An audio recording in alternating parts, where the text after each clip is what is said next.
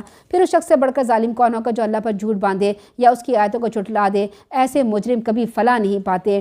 یہ لوگ اللہ کو چھوڑ کر ایسی چیزوں کی پرستش کرتے جو ان کا نہ کچھ بگاڑ سکتے ہیں نہ فائدہ پہنچا سکتے ہیں، کہتے یہ ہیں اللہ کہ یہ ہماری سفارشی ہوں گے۔ آپ ان سے کہیے کیا تم اللہ کو اس بات کی خبر دیتے ہو جس کا وجود نہ کہیں آسمانوں میں معلوم ہوتا ہے نہ زمین میں، وہ ایسی باتوں سے پاک اور برتر ہے جو یہ شرک کرتے ہیں۔ یعنی یہ کہتے تھے کہ ہم سفارشی لے آئیں گے اور ہمارے جو ہیں یہ جو معبود ہے جن کو ہم کھڑا کر کے ان کی عبادت کرتے ہیں یہ اللہ تعالیٰ کے نزدیک ہماری سفارش کر دیں گے تو ہماری جو ہے وہاں پہ خلاصی ہو جائے گی، ہمیں جنت مل جائے گی۔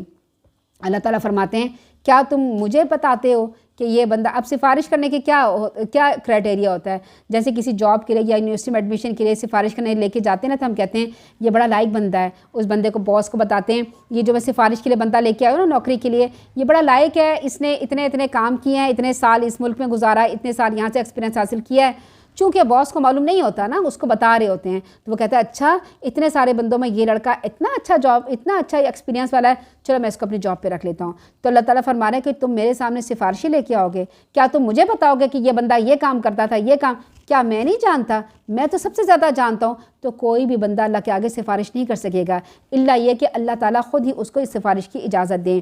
پھر اللہ تعالیٰ آگے فرماتے ہیں ابتدا میں یہ لوگ ایک ہی امت تھے، انہوں نے آپس میں اختلاف کیا، اور اگر تیرے پروردگار کی طرف سے ایک بات پہلے سے طے شدہ نہ ہوتی تو جس بات میں وہ اختلاف کر رہے تھے ان کے درمیان اس کا فیصلہ ہو چکا ہوتا۔ پھر یہ بھی کہتے ہیں کہ اس پر اس کے پروردگار کی طرف سے کوئی معجزہ کیوں نہیں نازل ہوتا؟ آپ ان سے کہیے کہ غیب کے کام تو اللہ تعالیٰ کے اختیار میں ہیں، تم میں انتظار کرو، میں بھی تمہارے ساتھ انتظار کرتا ہوں۔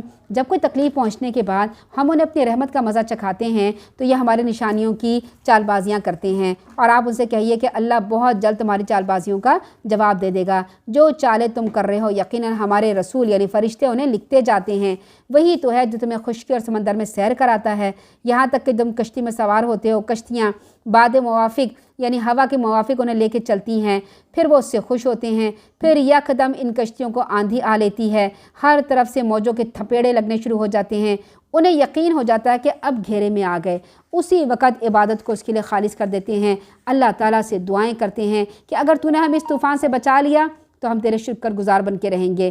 پھر جب اللہ تعالیٰ انہیں بچا لیتا ہے فوراً حق سے پیچھے ہو کر زمین میں بغاوت کرنے لگتے ہیں، یعنی بنی اسرائیل کی یہ باتیں کی جیسی آتے ہیں، یہودیوں کی یہ عادتیں ہیں، منافقین کی یہ عادتیں یہاں بیان کی گئی ہیں کہ وہ کیا کرتے ہیں کہ جب مصیبت ہوتی ہے تو اللہ کو پکارتے ہیں، جب مصیبت ختم ہو جاتی ہے تو فوراً بغاوت کرنے لگتے ہیں، زمین پہ آ کر دوبارہ شرک کرنے لگتے ہیں۔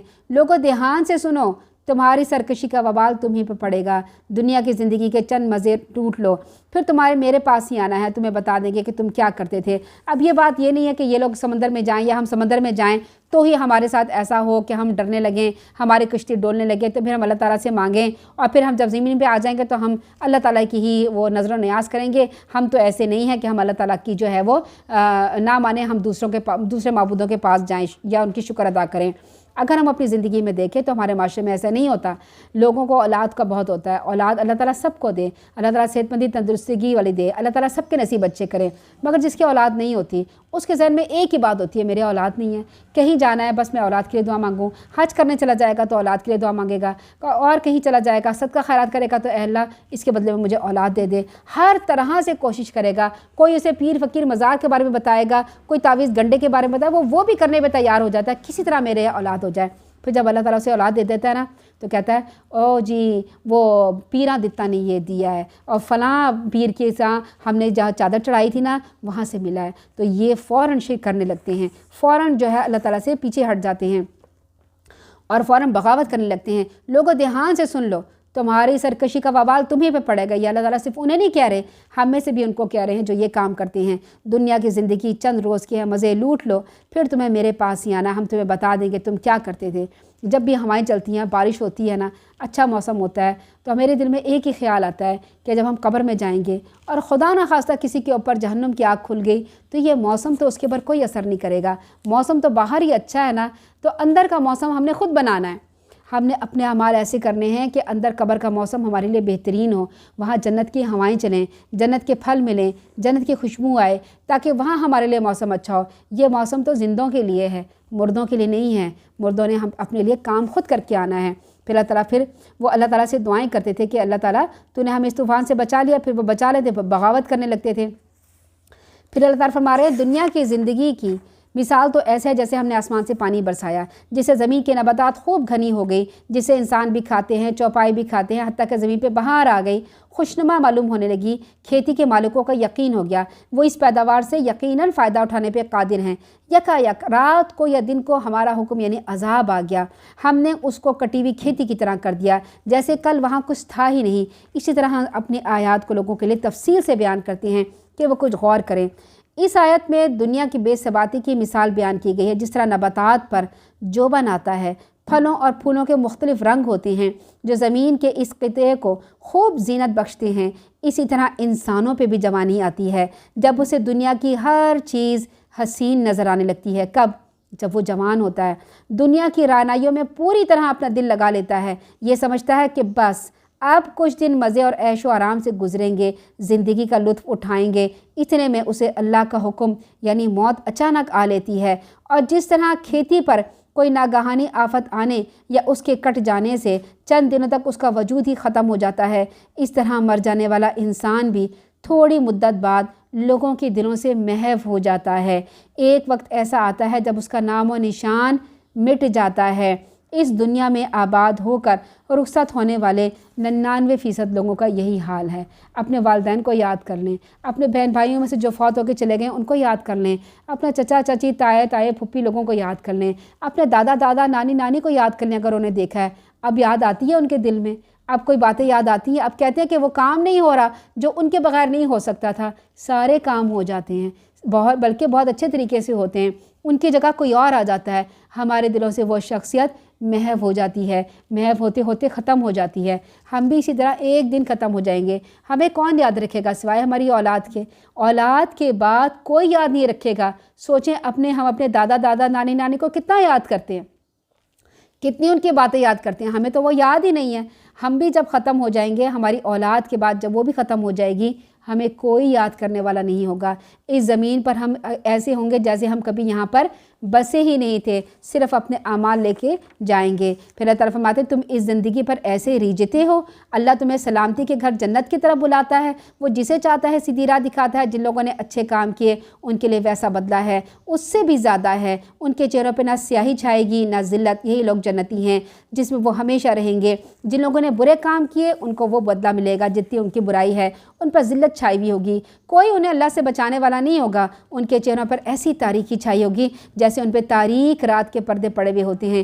یہی لوگ دوزخی ہیں جس میں وہ ہمیشہ رہیں گے۔ جس دن ہم سب کو اکٹھا کر دیں گے، پھر جن لوگوں نے شرک کیا انہیں ہم کہیں گے تم اور تمہارے شریک اپنی اپنی جگہ کھڑے رہو، ہلنا نہیں وہاں سے۔ پھر ہم انہیں الگ الگ کر دیں گے تو ان کے بنائے ہوئے شریک ان کو کہیں گے تم تو ہماری بندگی کرتے ہی نہیں تھے، ہمارے اور تمہارے درمیان اللہ تعالیٰ گواہ کافی ہے، اگر تم کرتے بھی تھے تو ہم تمہاری عبادت سے بالکل بے خبر تھے۔ اب مزاروں میں جو بزرگ لوگ ہیں جیسے عبدالقادر جیلانی ہیں یا کوئی بھی بزرگ ہیں، انہیں تو نہیں پتہ تھا کہ میں مر جاؤں گا تو اگر انہوں نے دین کی تعلیم دی تھی اور ایک اللہ کی عبادت کرنے کی تعلیم، یقیناً عبدالقادر جیلانی تو بہت نیک انسان تھے اور انہوں نے ایک اللہ کی عبادت کرنے کی تعلیم دی تھی، مگر ان کے مجاور جو قبر پرستی بن گئے ہیں وہ کیا کرتے ہیں، وہ ان کا نام کا پردہ رکھ کے دولت لوٹتے ہیں اور اپنا مال، دنیا کا مال کماتے ہیں۔